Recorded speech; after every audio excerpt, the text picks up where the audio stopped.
the success, commercial success of WPL to a large extent would depend on the viewership on television.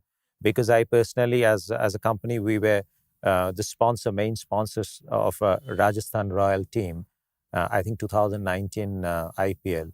And I was in Dubai and I watched the match in empty stadium where they've created some kind of an ambience to keep the players motivated. But that year IPL had one of the largest viewership. So viewership would definitely be one of the critical success factors for women's IPL and women's cricket to grow from there. But in terms of, if you see, when you're watching a match on television, when you're the few things which make difference. The first is the quality of the game that will make a difference.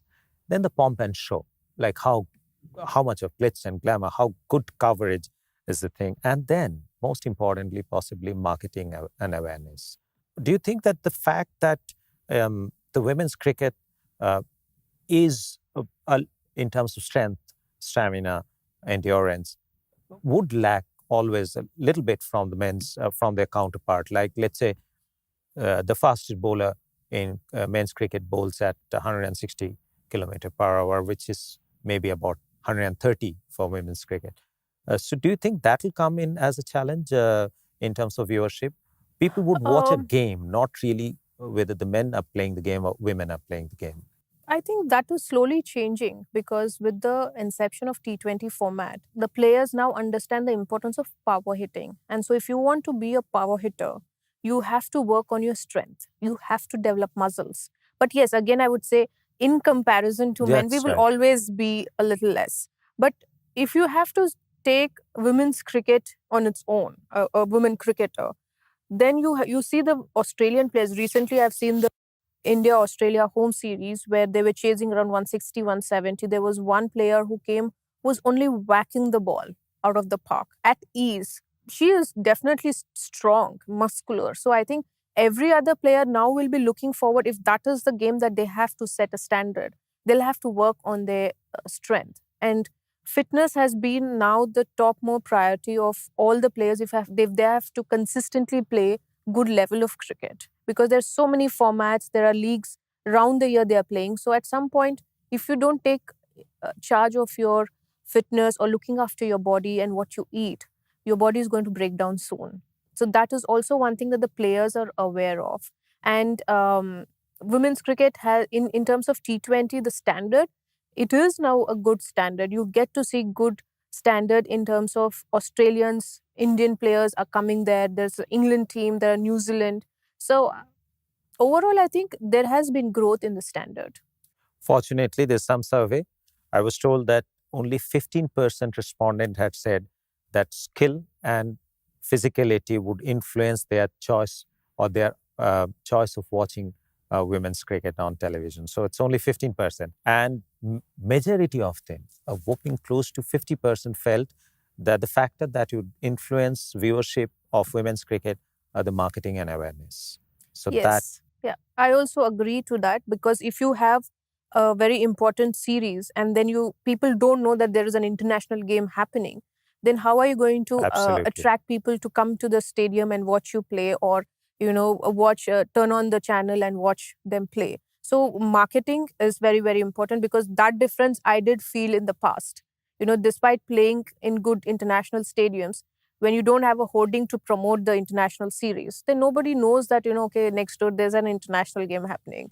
Absolutely. And there's another silver lining to it, is that I think 75% respondent in that survey has said that the level of marketing and awareness had improved significantly as far as women's cricket is concerned. Yeah. So everything is going in the right direction. There's another report which says that for a male sports person, popularity, fame, and their sporting ability decides how they're assessed.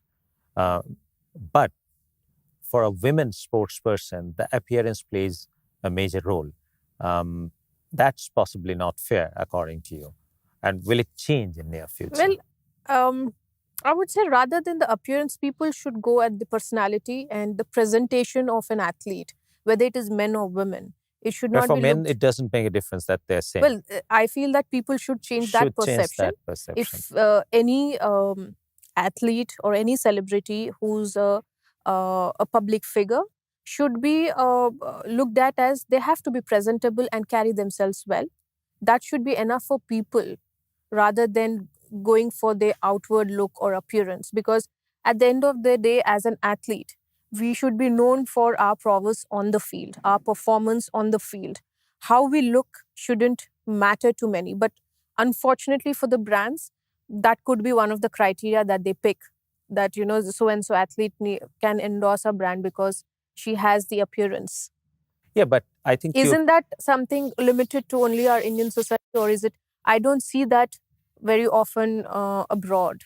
No, I think you've just touched upon one very interesting point and very insightful. It is not the appearance, it's the presentation. Finally, when you're watching a sports, especially on television, it's an audiovisual medium. Visually, everything has to look nice, pleasing, as pleasing as possible.